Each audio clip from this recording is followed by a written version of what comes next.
ছাত্র জনতার আন্দোলনের ফসল বাংলাদেশ। দ্বিতীয়বারের মতো স্বাধীনতা অর্জন করলো বাংলাদেশ 24 সালে। 71 সালে দেশ স্বাধীন হয়েছে আমরা দেখি নাই, শুনেছি 71 সালে দেশ স্বাধীন হয়েছে। 2024 সালের স্বাধীনতা আমরা নিজের চোখে দেখেছি, অনুভব করেছি স্বাধীনতা কত কঠিন, কিভাবে অর্জিত হয়। এই বাংলার ছাত্র জনতার, হাজারো লক্ষ ছাত্র জনতার আত্মত্যাগের বিনিময়ে আমরা নতুন করে 2024 সালে স্বাধীনতা পেয়েছি।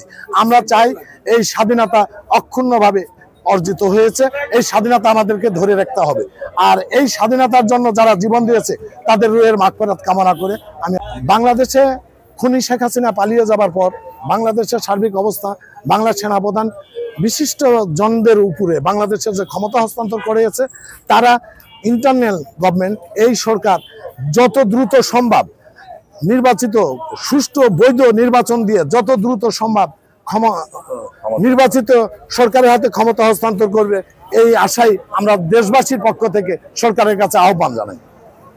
আর এই সরকার যত দ্রুত সময়ের মধ্যে নির্বাচন করবে ততই এই দেশের জনগণ শান্তি এবং স্বস্তি পাবে। বাংলাদেশ জাতীয়তাবাদী দল বৃহৎ দলের পক্ষ থেকে আমাদের দাবি, তৃণমূল নেতাকর্মীর পক্ষ থেকেও আমাদের দাবি যে যত দ্রুত সম্ভব এই সরকার যাতে নির্বাচিত সরকারের হাতে ক্ষমতা হস্তান্তর করে। শান্তি শৃঙ্খলা রক্ষাতে আপনাদের করণীয় কি মনে করেন? শান্তি শৃঙ্খলা রক্ষার জন্য বাংলাদেশ জাতীয়তাবাদী দল এর ভারপ্রাপ্ত চেয়ারম্যান জনাব তারেক রহমান জাতীয়তাবাদী দলের উদ্দেশ্যে একটা কঠোর বার্তা দিয়েছে, সবাই আমরা একে অপরের সহযোগিতা করি, কেউ কারো সম্পদ বিনষ্ট না করি, কেউ কোনো ধ্বংসযোগ্য কাজ না করি।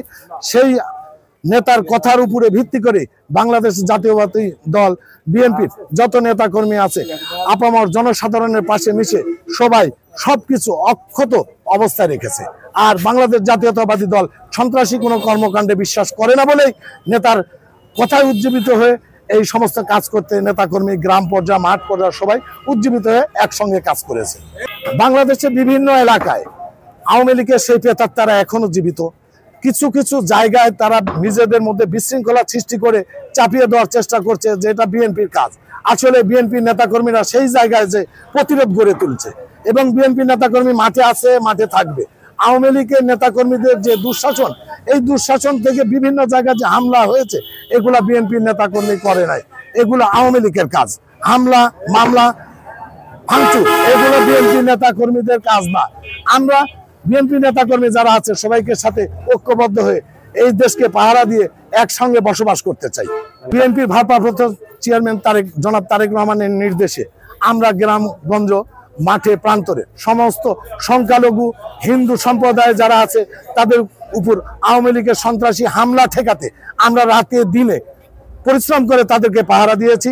অনেক মন্দির আমরা পাহারা দিয়েছি, যার কারণে আওয়ামী লীগের সন্ত্রাসীরা ইচ্ছা করলেও সেই মন্দির ভাঙতে পারে নাই, এখনো অক্ষত অবস্থায়। সংখ্যালঘু বলে বাংলাদেশে আর কিছু নাই। বাংলার জননেতা জনাব তারেক রহমান বলেছে, সংখ্যালঘু বলে বাংলাদেশে আর কিছু নাই, ভবিষ্যতেও থাকবে না।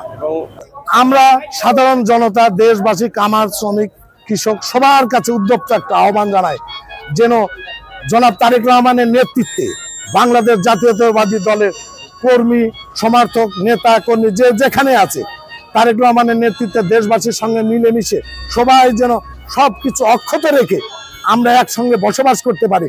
আমরা কারোর সাথে হিংসা করি না, হিংসা বিদ্বেষ কারোর জন্য কোনো কিছু ভালো করে আনে না, যাতে আওয়ামী লীগের খুনি আওয়ামী লীগের যত নেতাকর্মী আছে নতুন করে কোনো বিভ্রান্ত আমাদের মধ্যে না সৃষ্টি করতে পারে।